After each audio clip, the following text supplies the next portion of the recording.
Daily Trust News Center, this is the News Hour.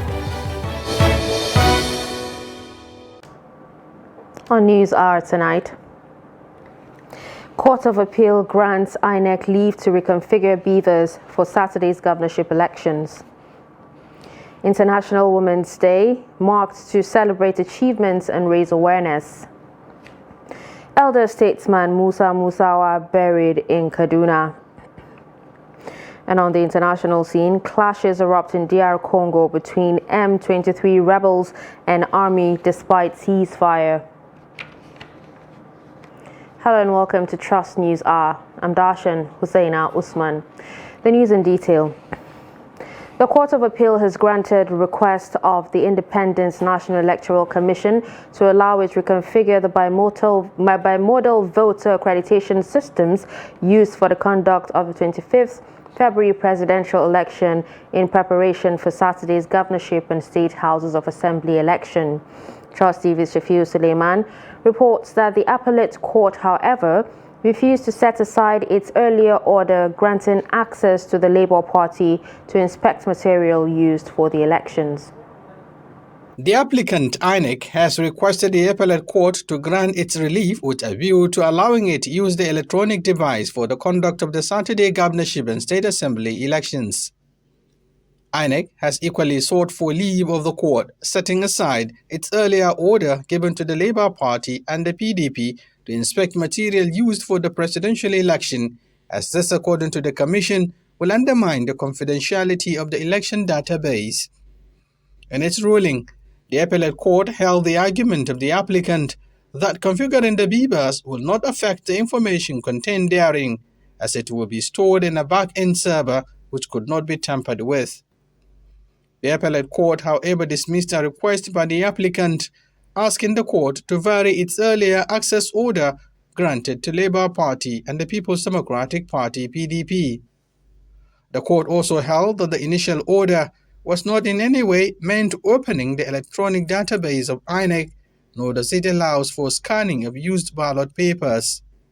Parties to the dispute speak on the ruling. To our greatest surprise and advantage, having worked in the last few days, having burnt midnight candle to oppose the application by INEC to vary that order, which we cherish, somehow they withdrew the application by themselves. And it was struck out. The question is, what is the implication? What is the legal implication of that withdrawal and eventual striking out of their motion? The court was of the view that they are given the back-end server, which INEC undertook to provide to secure those materials, that order is partly sustained. Those initial orders are partly sustained. Our ICT experts deposed to the affidavit that no, reconfiguring the beavers machine will not tamper with the data contained this, because we are sending the data to our back-end clouds and server. And there was no counter affidavit or further affidavit to controvert what we say. The court has no option than to accept what we are saying as the position of the law and the true position. Counsels for the presidential candidate of the PDP, Atiku Abubakar, told journalists that they will approach INEC to ensure compliance with the Court of Appeal on access order. Shafiu Suleiman, Trust TV News, Abuja. The Independent National Electoral Commission has reviewed and declared Dogwa and Tudunwada federal constituency election held on 25th February as inconclusive. The returning officer, Professor Ibrahim Adamuya Kasei, announced on Wednesday in INEC office Kano that he was forced to announce the winner of the election under duress. According to him, the difference between the two leading candidates of the ruling All Progressives Congress and the New Nigerian People's Party is less than the number of the votes in 13 polling units that were cancelled. He noted that a total of 6,917 PVCs were collected in the 13 cancelled polling units, which is higher than the total difference of 4,934 votes between the first and the runner-up. You may recall that I was made to declare the election results of Dogwa Tunura Federal Constituency on the 25th of February 2023 under duress. Meanwhile, Section 65 of the Electoral Act 2022 has empowered INEC to review such declaration, and also the Commission has exercised that power by reviewing the declaration within the days stipulated. I, Professor Ayakase, now declare, after the reviewed results, that ADC scored 150 votes, APC scored 39,732 votes, NPP scored 34,798 votes, PDP scored 2,091 votes, PRP scored 105 votes. However, elections were cancelled in 13 polling units in Tinwara local government, with a total number of 7,083 registered voters.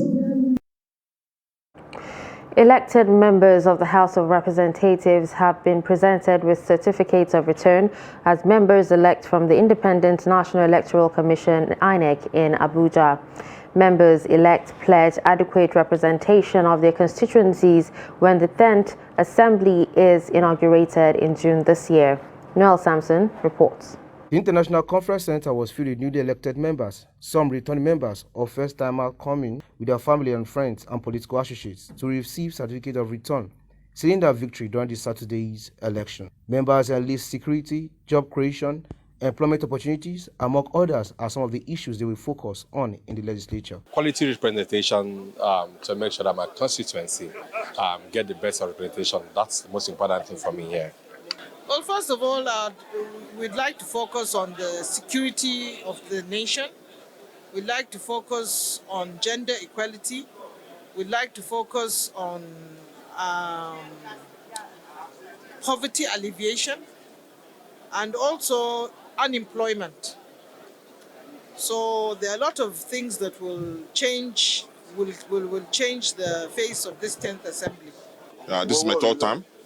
So the experience is there now. I've got enough experience, and that's to the advantage of my constituent. So most of the requests in terms of bills and motions in the House will be more robust, because the first time in the House I was like a novice, who doesn't know much, but I've learned through the rope, and there's a lot of improvement on in terms of legislative assignment. So my constituency hope for the best this time around. So being elected, or why I even contested election, is to ensure that the youth and the women folk's life is uplifted. 2, to improve on their education. 3, ensure security. 4, to make relevant laws that will improve the unity of this country. I'll be focusing most especially on youth empowerment and women empowerment. These are key things because we are part of the area that were ravaged by the Boko Haram. Our people are suffering so much, and we feel we should concentrate on empowering them to have things to do and to have food on their table. The 360-member House of Representatives will be inaugurated after the presidential proclamation by the incoming administration in June this year. Noel Sampson, Trust TV News, Abuja.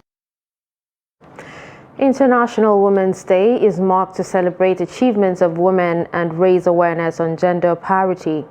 Minister of Women Affairs, Dame Pauline Talon, has urged Nigerian women to remain resilient and not give up the struggle for gender inclusion in governance. Talon gave the message during an interview with Trust TV to commemorate the 2023 International Women's Day celebration. Dana Daniel Zegi has details of the report. March 8 is set aside by the United Nations as International Women's Day, a day that seeks to celebrate the social, economic, political, and cultural achievements of women globally.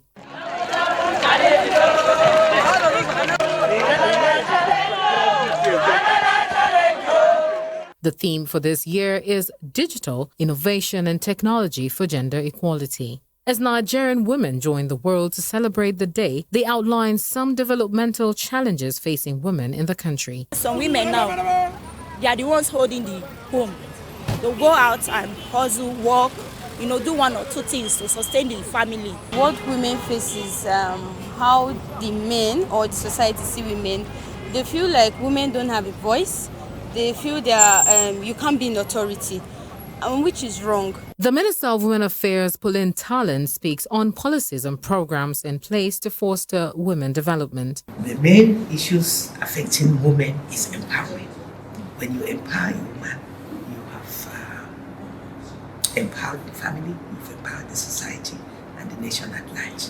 So the first empowerment that a woman needs is education. When you educate a woman, you have empowered her for life. So that's why we work closely with the Ministry of Education. Education of the girl child is very, very key. Amidst concerns of low participation of women in politics, Nigerian women plead for more inclusion and support from society. A lot of women are not allowed in politics.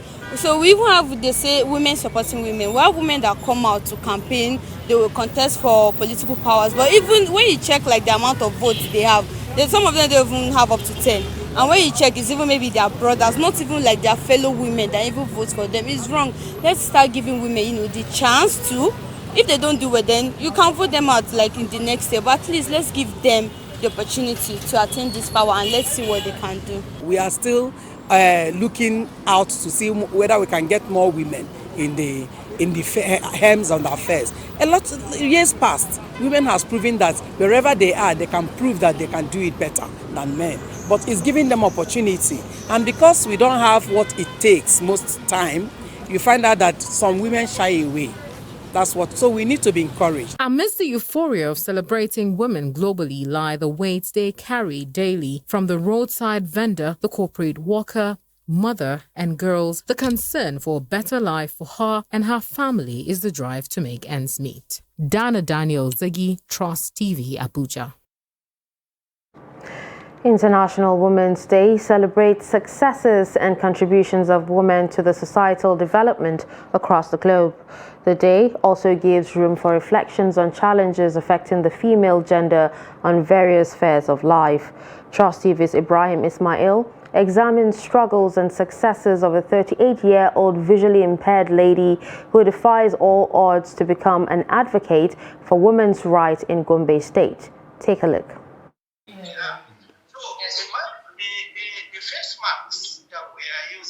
Rebecca Hassan is a 38-year-old visually impaired lady in Gombe Metropolis. She lost vision since she was 13 years old, but despite the vision loss, she studied very hard and graduated from the University of Jos.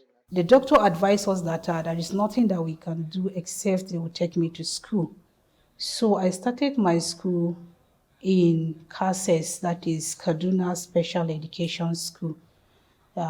Where I went there to learn Braille, reading and writing, because I cannot continue with where I stopped when I was sighted.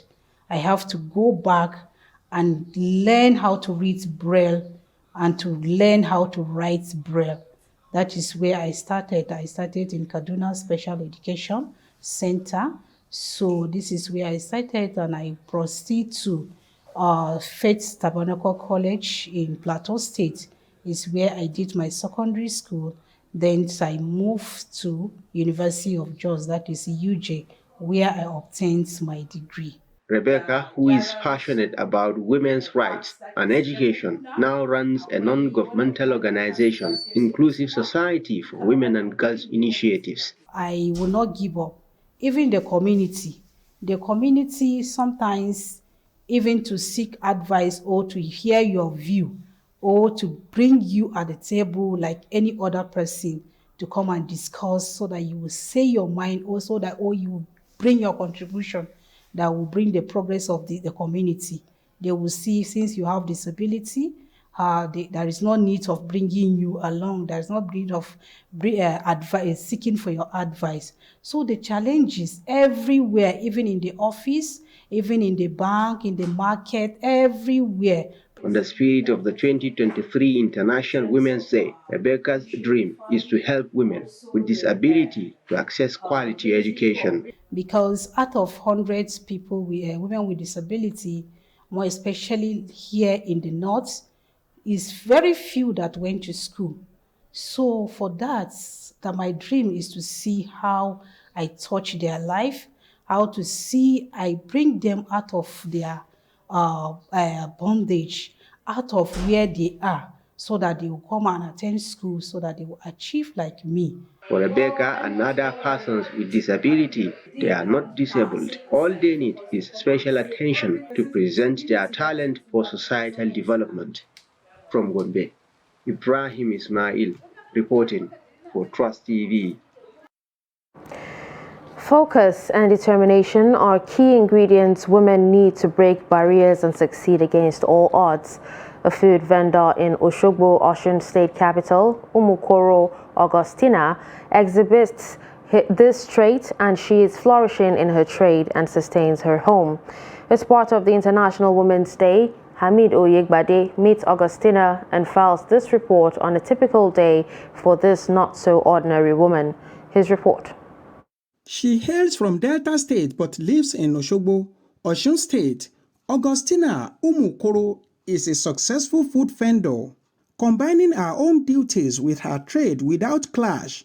The mother of one said her determination to be great in life is a driving force. I have determination to be great in life and I have passion for cooking. So I've been into cooking for like 6 years ago. And the Lord has been helping me. I've been coping with it for the past 6 years. As early as 7 a.m. daily, Augustina would display the food at the Fagwesa Street in Oshogbo to meet the need of her customers, and this does not prevent her from taking care of her family. It's very easy to cope with because I do wake up by 3 o'clock every day, 3 a.m. in the midnight. Before 4 to 5, I will have through with my cooking, and by 5 to 6, everybody will wake up, will take a bath, their food is ready. So after eating everything, everybody will go to use their place of work. In her small business, Augustina has 4 employees and she plans to grow the business and employ more workers this year.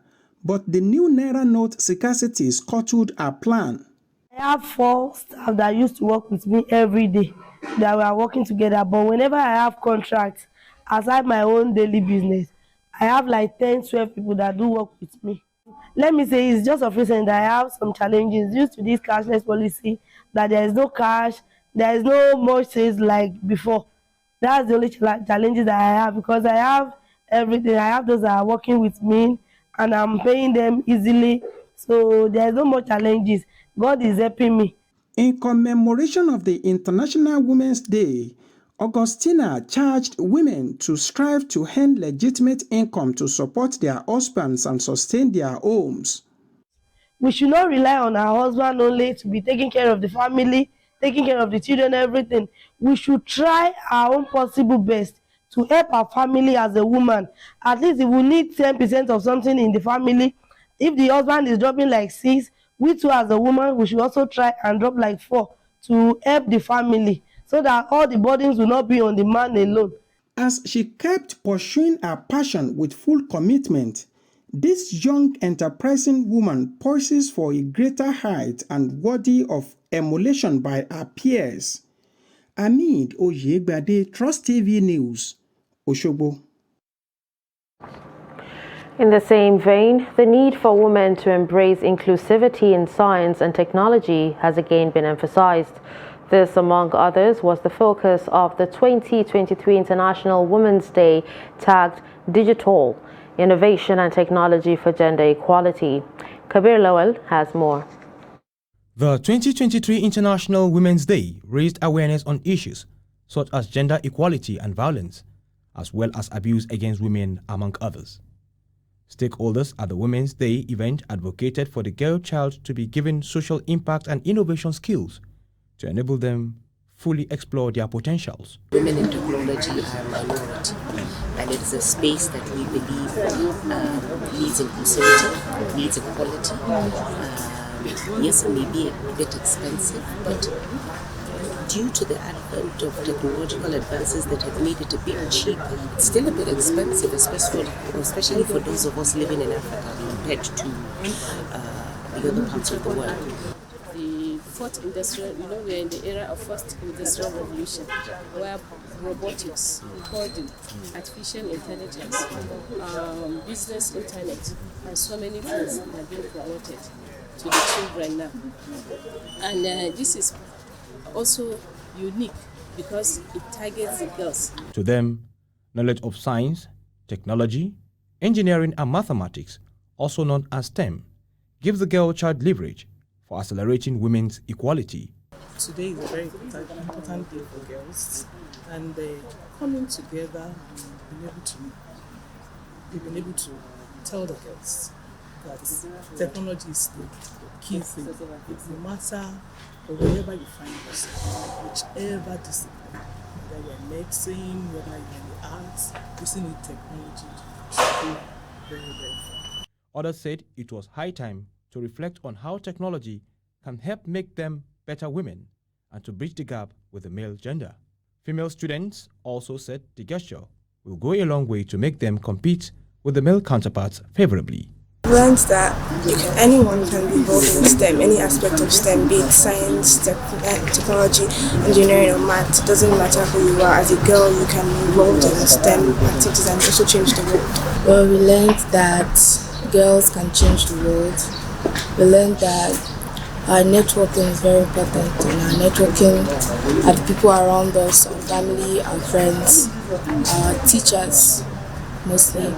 And then we learned that no matter what we do, that we should always, no matter what we do, we should always pursue our dreams, always focus on solutions that we see around us and not the problems. This year's International Women's Day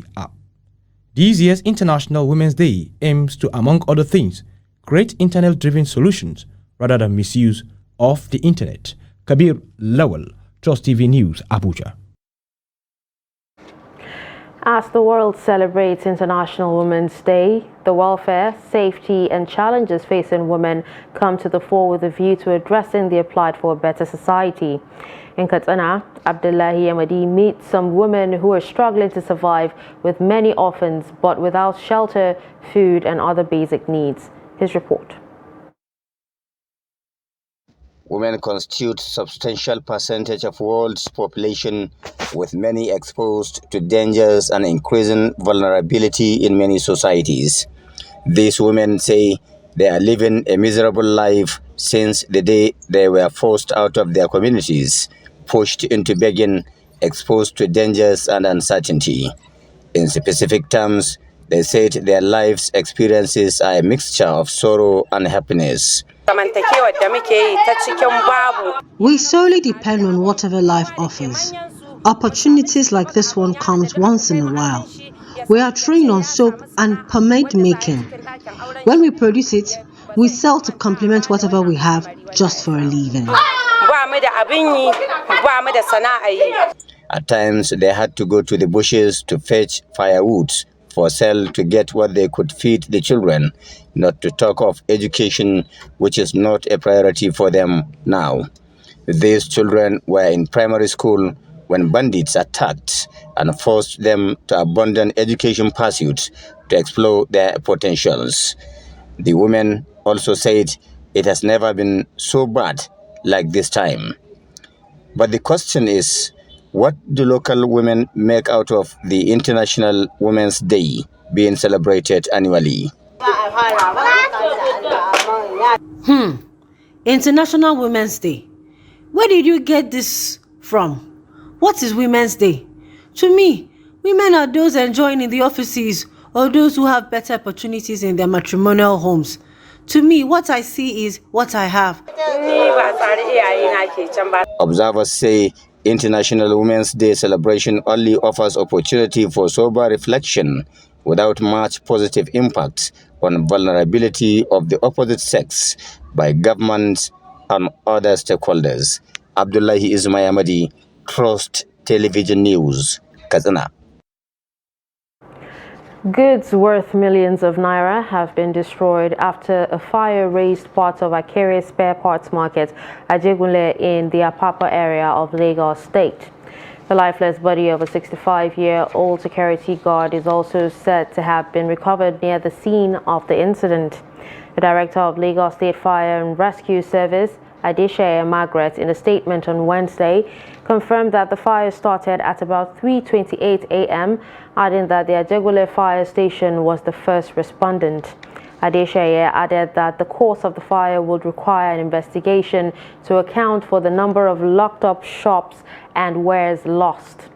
The police public relations officer, Benjamin Hundeyin, confirmed to newsmen that the deceased was shot dead, adding that an investigation is ongoing. Similarly, a fire outbreak has destroyed about 19 shops and a mosque in the popular Rimi market in the Kano municipal local government of the state metropolis. This is coming barely a few days after another fire outbreak destroyed 80 shops in the Kurmi market, which is a few distance away from the Rimi market. Chairman of the market, Musa Tijani, said the incident is suspected to be from an electrical fault and that the fire started around 2 a.m. He added that some of the items burnt in the shops include furniture, farm produce, spices, and other items. Confirming the incident, the Kano State Fire Service spokesman, PFS Saminu Yusuf Abdullahi, said that after receiving a call, they sent their personnel to the scene on time and succeeded in quenching the fire from spreading to other places. On a sad note, the corpse of a 4-year-old boy, Eliezer Ishaya, has been found inside a manhole adjacent to Mr. Biggs at the Jabi area in Abuja 3 days after he was declared missing. Family sources said the boy was declared missing on Friday, March 3rd at Filimbul, Jabi Akibu, and his corpse was discovered 3 days after. A witness, Joel Joseph, said the boy's tongue, anus, and genitals were removed while his eyes were also plucked out. The victim who was described by his mother, Precious Ishaya, as smart, was a Nursery 1 pupil and was the only child of the family. The mother said Eliezer was about to take his bath but took a 10 naira note to buy sweets from a neighborhood shop and went missing. No immediate response from the FCT Police Command on the incident. Moving on, the remains of elder statesman Musa Musawa, who died on Tuesday, has been buried in Kaduna. President Muhammadu Buhari sent a delegation led by the Minister of Agriculture, Muhammad, to condole his family. Take a look. The remains of late Musa Musawa was brought to Sultan Bello for the funeral prayers.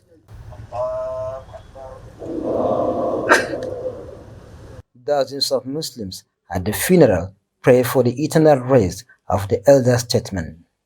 Minister of Agriculture and Rural Development, Mohammed Abubakar, described the deceased as a bridge builder in nation building.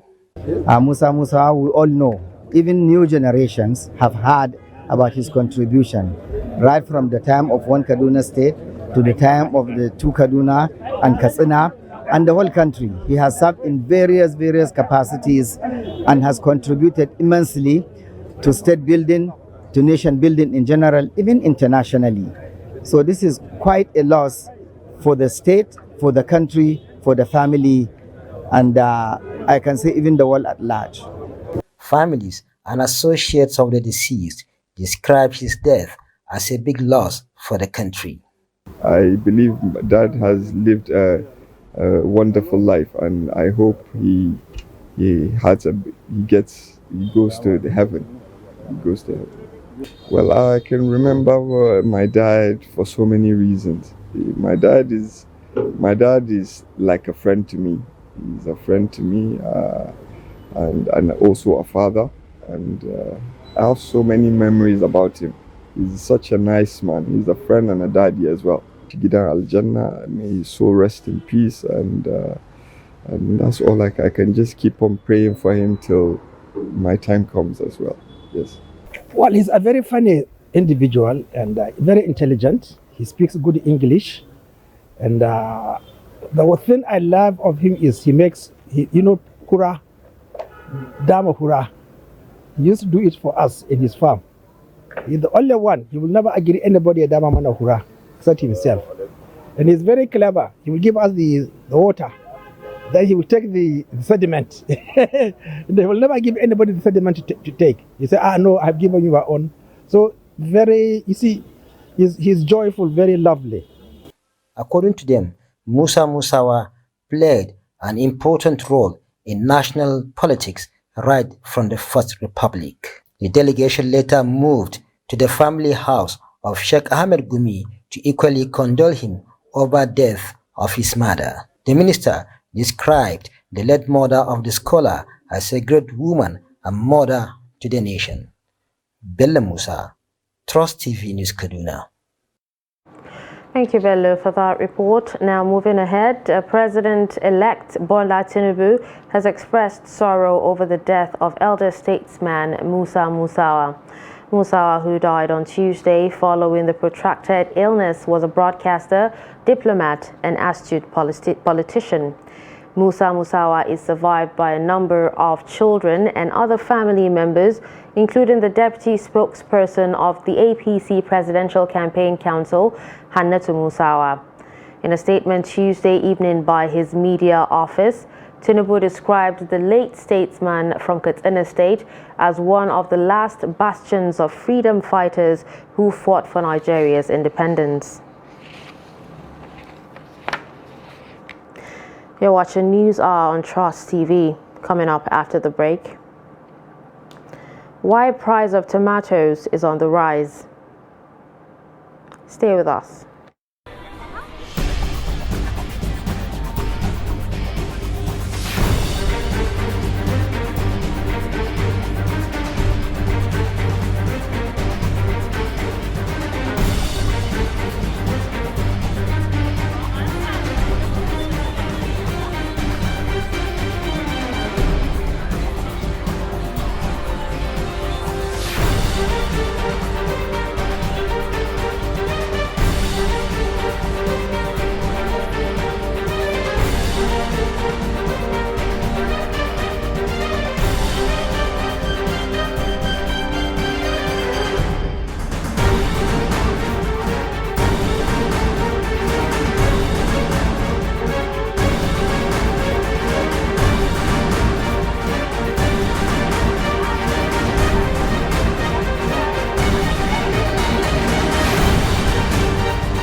TV, documenting the Nigerian story.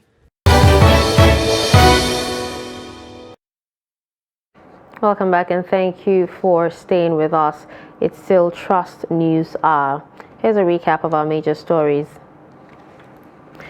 We told you that Court of Appeal grants INEC leave to reconfigure beavers for Saturday's governorship elections. We also heard that INEC International Women's Day marked to celebrate achievements and raise awareness. Moving to more stories. As part of efforts geared towards supporting and promoting equity for women, Media Trust Group says it is putting modalities in place to ensure the inclusion of more women in the digital space. At the commemoration of the 2023 International Women's Day, the management assured of providing of avenues to enhance women's personal and career growth in the media industry. The report. This year's theme highlights the role of innovative technology in promoting gender equality and meeting the health and developmental needs of women and girls. For the management of Media Trust Group, this theme reminds it of the need to promote women's inclusion and reaching target female audience. Because the entire world is now a tech or a digital world, so women have a lot of opportunities to take from this transformation. So at Media Trust, for example, we have women in our digital unit, we have women in our TV units, and also in other back-end departments like admin, HR, and finance. So all these are also digital CB unit for example. If you look at how we have been growing over the years, initially when this company started, there were very few females.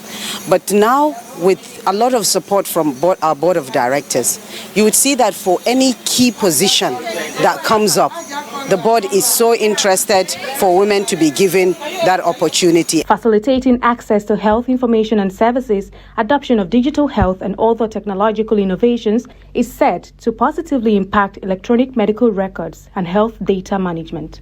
The group calls on its female staff to take advantage of the use of social media platforms to address fundamental female issues. There are a lot of things we need to do today about our health. You don't need to go to the hospital to harness many of the technologies that is available for healthcare. There are wristwatches now that can measure your oxygen saturation, your pulse, even your blood pressure. Those ones are still far away.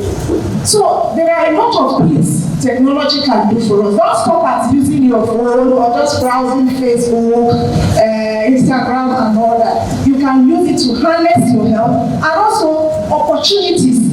We are not probably bonding enough as we should as women within the company or within the group. So that WhatsApp group, I specifically mentioned that it should be made of females only.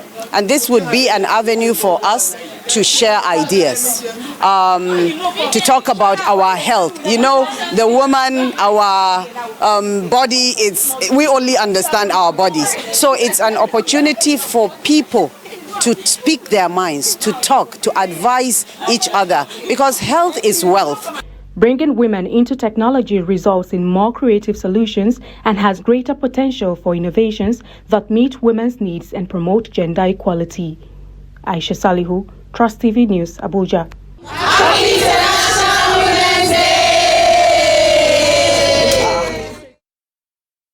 Happy Women's Day indeed. Now moving on, price of tomatoes has risen in Jos, the Plateau State capital, few days after presidential and National Assembly elections.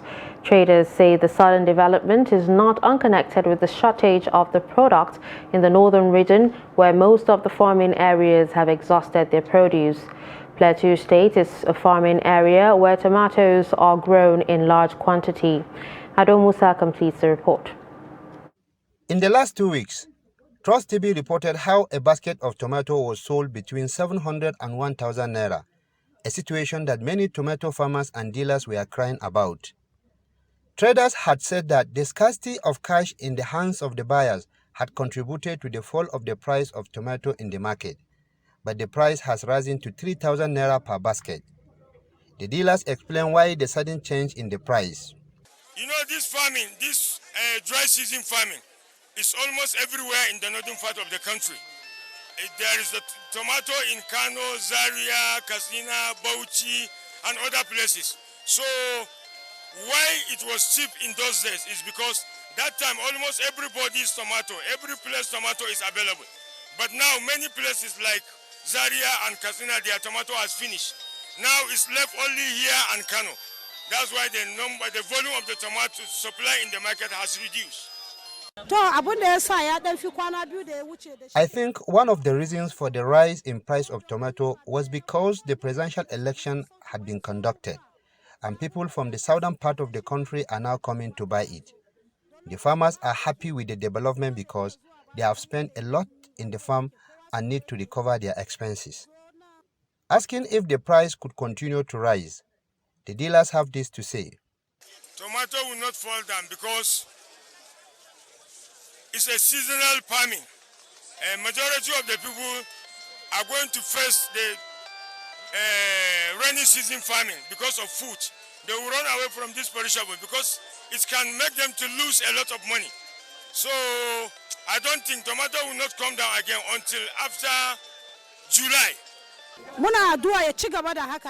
It is our prayer that the price should shoot up so that farmers can gain something. But never can tell. Anything can happen. It can rise or come down depending on the market situation at a given time. The dealer's father maintained that from now to July this year, there is likelihood that the price of the product would continue to increase. Ado Musa, Trust TV News, Jos. Similarly, the business of perishable items has been badly affected by the naira scarcity that rocks the nation since the implementation of the CBN's new naira notes policy. A visit to the Abuja Tomatoes Market, located at Day Day area in the FCT, revealed that the situation has led to an increase in price of the commodity despite its vast availability in the market. Some traders lament that the situation has resulted to a sharp drop in sales, as traders who used to come together to buy one basket and share could hardly do that without going through unnecessary difficulties. The price of a basket of tomato, which is not constant, ranges between 8,000 to 16,000 naira, depending on the quantity and quality of the item, as at Sunday, March 5th, 2023. So if you get the cash, you get the tomatoes at 3,000, 5,000 basket. But if you say it's transfer, can buy 9,000 to 10,000 from there before you get the tomato. Like Zaria, if you go in one market and call Nigeria, if you want to buy the tomato as at 10,000, if you say it's transfer. But if you get the cash of the money, you need to get it at 5,000 or 4,000. That is what it's saying.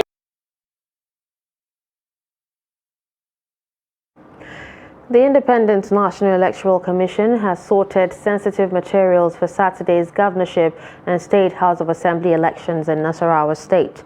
Abubakar Abdullahi, who witnessed the exercise in Lafia, sent in this report as presented from our studio.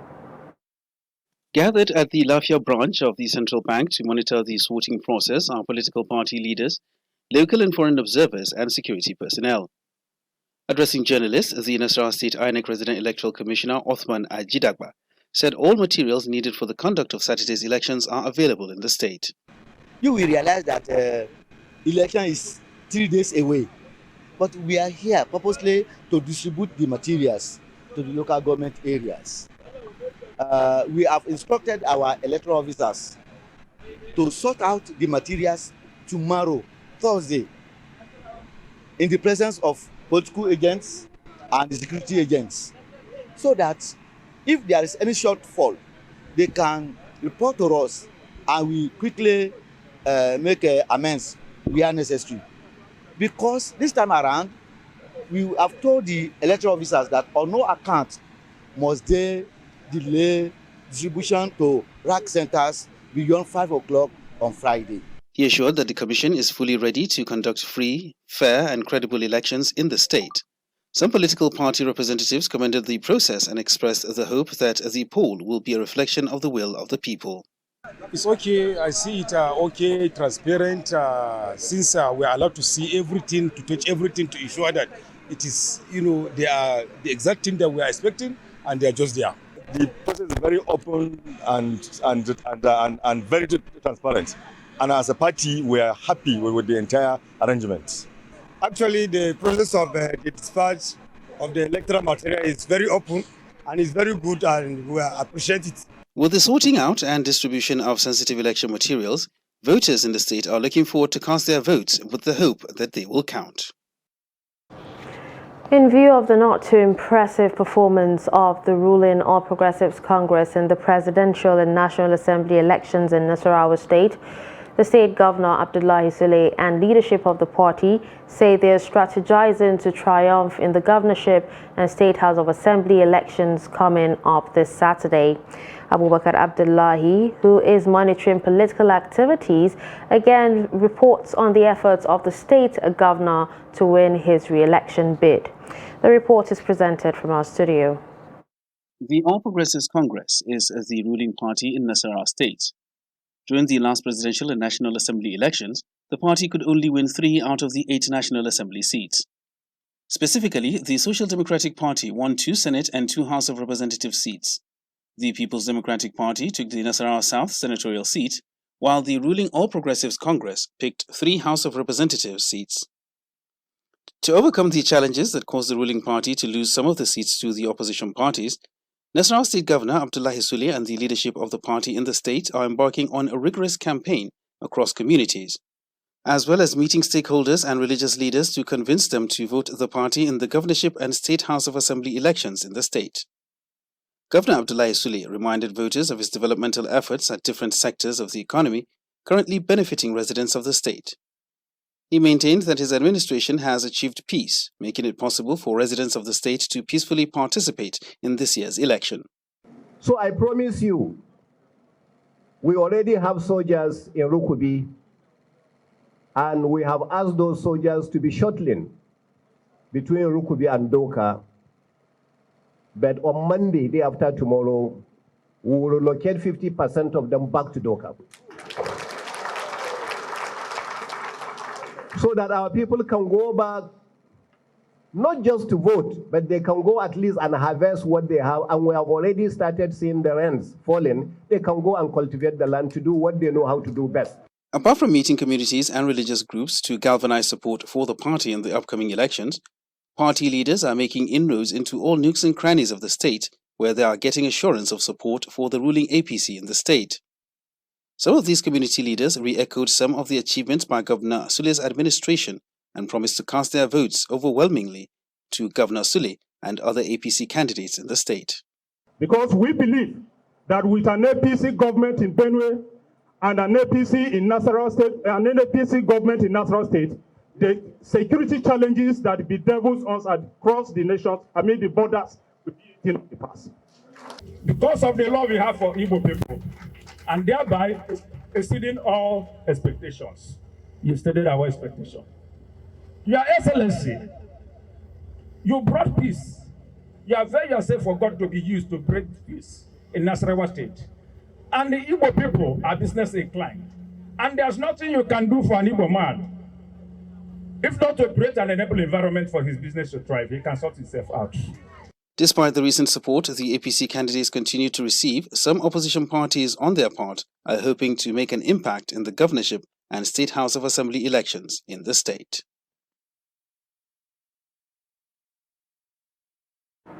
You're still watching News Hour on Trust TV. More stories shortly.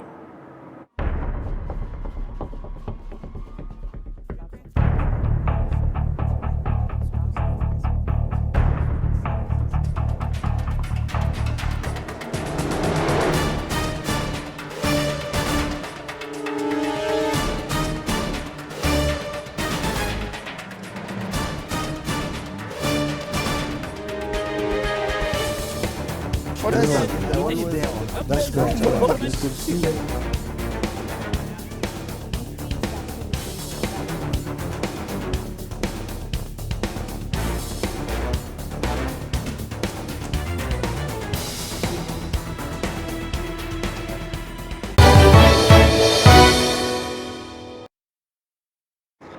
Welcome back. President Muhammadu Buhari has appealed to Nigerians living in diaspora to support President-elect Bola Tinubu as he takes over the reins of government on May 29. His message was specifically targeted at Nigerians living in Doha, Qatar, who he interacted with at a town hall meeting on Tuesday night.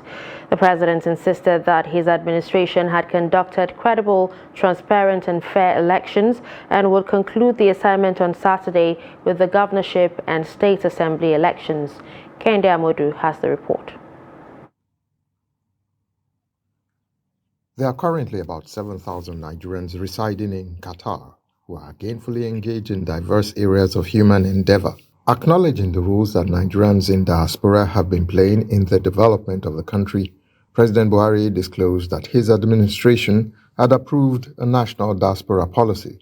The policy would support the development of programs by Nigerians in Diaspora Commission to facilitate the contributions of such citizens towards the development of their fatherland. Nigerian ambassador to Qatar, Yakubu Ahmed, believes that the successful conduct of presidential and National Assembly elections on the 25th of February is proof that Nigeria's democracy is indeed strong. I equally pray for another round of successful exercise during the governorship and State House of Assembly election that will be held next Saturday. In a similar vein, the Nigerian community in Qatar is thanking the president for de-emphasizing vote buying during those elections. This is an election where money has taken backstage. We were very scared after the primaries, but we are so grateful to see what happened at this time of the presidential and national assembly election. I also want to really thank you for your critique of African presidents that really want to stay in office forever. Beyond the euphoria of meeting with the president, the pertinent question to ask is how does this strategy to engage Nigerians in Qatar positively contribute to the development back home? Oh, definitely. You see that this hall was full of the most intelligent, the brightest people anyway. Even Qatar is proud of what Nigerians here are doing. There's no field we're not excelling. But here's the thing, how does it translate to your home country? The role of government is to provide an enabling environment, as we always say.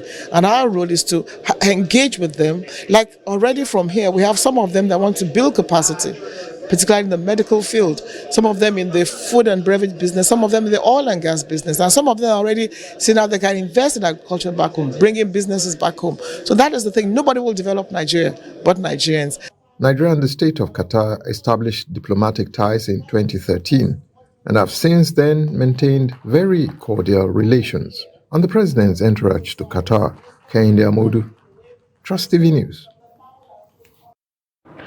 Let's now join Chiamaka Nwafo for business news.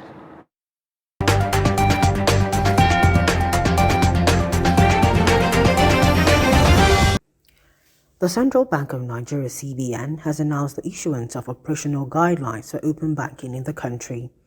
The new guidelines will enable the sharing of customer permissioned data between banks and third-party firms with the aim of creating customer-focused products and services, improving efficiency and promoting competition in the financial sector.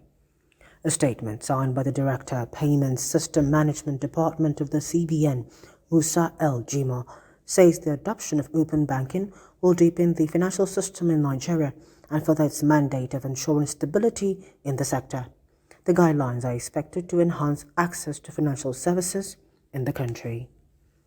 The total company income taxes CIT generated in Nigeria fell by negative 6.95% to 753.88 billion naira in Q4 2022 from 810.19 billion naira in Q3 2022. The National Bureau of Statistics (NBS) disclosed this on Wednesday in its company income tax Q4 2022 report. Local CIT received during the period stood at 353.90 billion naira, while foreign CIT payment contributed 399.98 billion naira in Q4 2022.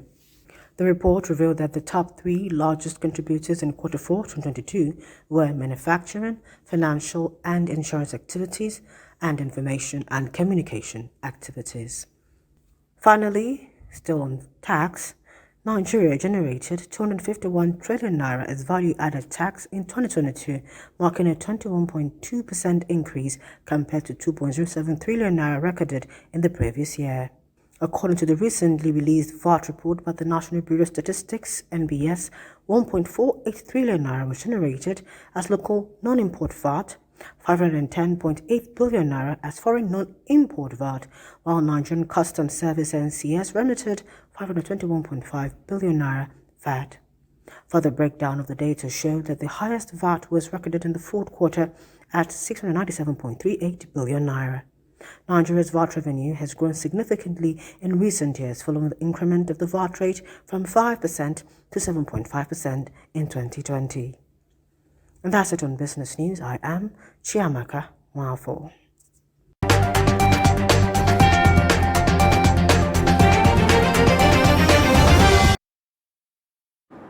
Now away from Nigeria, M23 rebels clashed with soldiers on two fronts in eastern DR Congo on Tuesday, despite a regional ceasefire deal due to take effect the same day.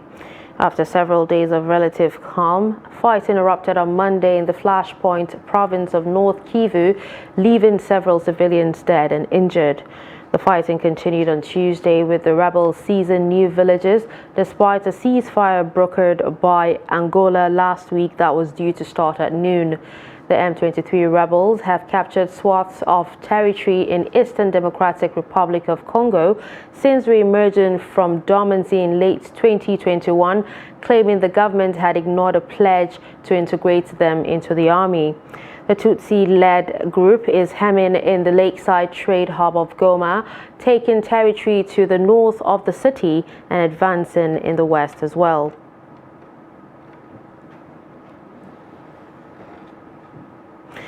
Let's now join Adeni Ajishafe for sports news.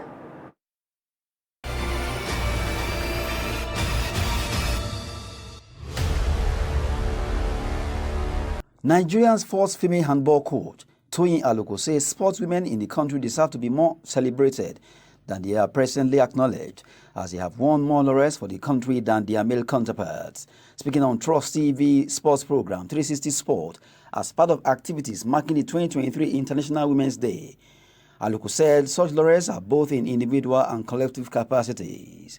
Sportswomen like Obi Sholaja, 7-time African champion, and 10-time Nigerian national champion in badminton, Bose Kafo, former table tennis player, Chioma Ajunwa, the first Nigerian to win gold at the Olympics, Mary Onyali, Falilat Ogunkoya, Blessing Okagbari, and Funke Oshonaike as shining stars in Nigerian sports industry.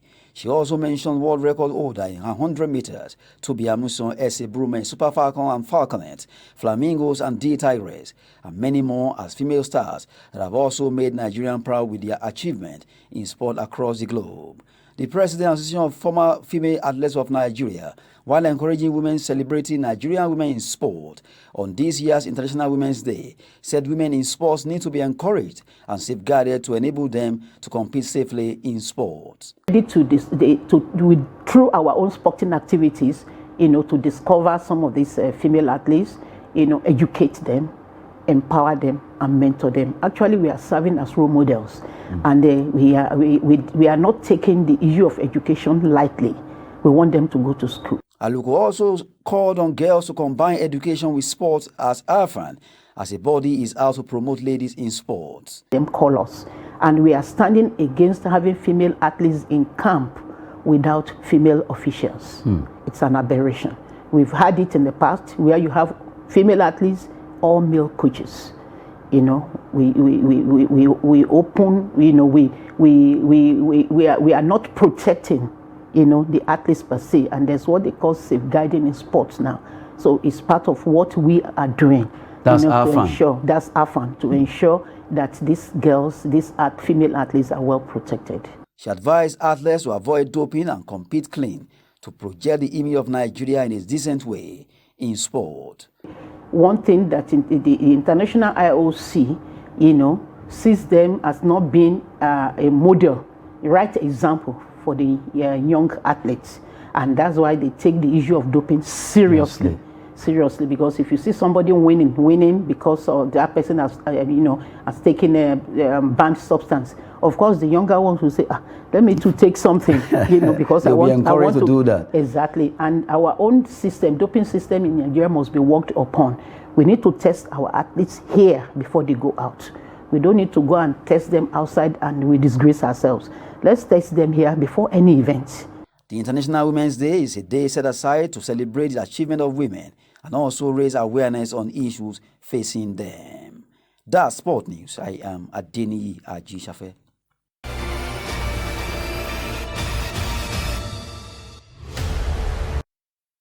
And with that, we've come to the end of News Hour on Trust TV. I'm Darshan Hussaina Usman. Thanks for watching.